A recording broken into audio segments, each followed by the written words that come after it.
Hello, so this video is just going to be me talking about the Trans Rights Readathon that is going to start on March 21st, and it goes all the way to the 31st.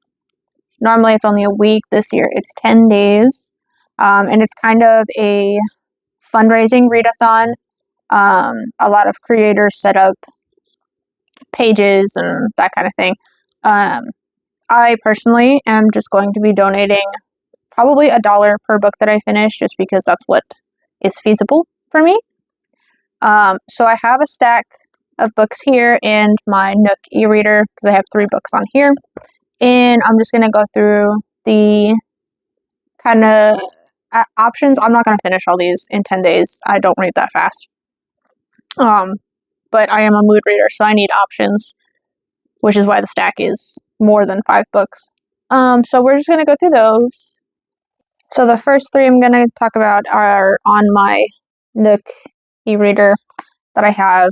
The first one I'm already more than halfway through, and that's The Witch King by H.E. Edgman. That one is a YA urban fantasy, sort of. It's a fae world and an art world, and it follows a trans main character. And then the next one is She Who Became the Sun by Shelley Parker Chan. That one is more of an epic fantasy. And then the last one is The Unbroken by C.L. Clark. And that one also has a disabled main character, I believe. There is a 4th book on my e-reader. I have Transmogrify, which is a collection of magical trans stories.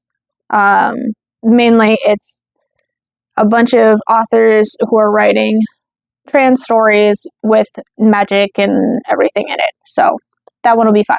Nice short anthology. And the next 2 I have on my list are both library books. The first one is The Black Tides of Heaven by J.Y. Yang. I believe J.Y. Yang is another pen name for Neon Yang, who wrote The Genesis of Misery. This one is part of a interconnected fantasy series, if I'm not mistaken. I think the first 2 books in the series are more connected than the others, where like you can read one and then the other to make sense. But the other ones you can read, they're technically standalones, but they're interconnected in the same world. And then the next one I have is Upright Women Wanted by Sarah Gailey. Both of these authors use they, them pronouns, so this one is kind of like librarians in the Wild West, if I'm not mistaken. So yeah, I've been wanting to read this one for a bit, and I never have, and it's really short. So the next 3 that I have are books that I physically own on my shelves. First one is going to be Hell Followed With Us by Andrew Joseph White. I just hit myself in the face with it. This one follows a trans teen named Benji who is escaping a religious cult that created a biochemical weapon that essentially turns people into biblically accurate monsters.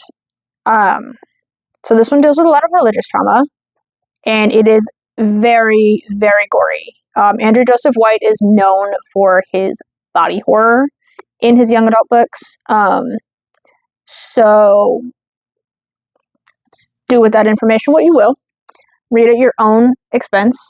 The next one I have was on another creator's list. That's Black Sun by Rebecca Roanhorse. The author is Indigenous, and this also has a disabled character. He is blind. So this one has just a whole bunch of representation in it. So I have this one. And then my last one is Her Majesty's Royal Coven by Juno Dawson. I believe Juno Dawson is trans herself, and this is the same author who wrote the books This Book is Gay and What's the Tea, where they're like teen nonfiction books about the queer community, kind of helping teens out finding themselves. So this is the fantasy series that she wrote. And this does have a sequel, The Shadow Cabinet, that I am very excited to read because I've heard nothing but good things about this one. So those are all of my options. Probably more because, again, I'm a mood reader, so if I pick up another one, then yeah, I'm just gonna pick it up. But I will not finish all those. I do not read that fast. That's not gonna happen. I am hoping to at least finish like 3 to 5 of them, and I will be donating $1 per book, and I will probably donate it to the Transgender Law Center, which is a national organization. So yeah, I'm excited to start the readathon on the 21st.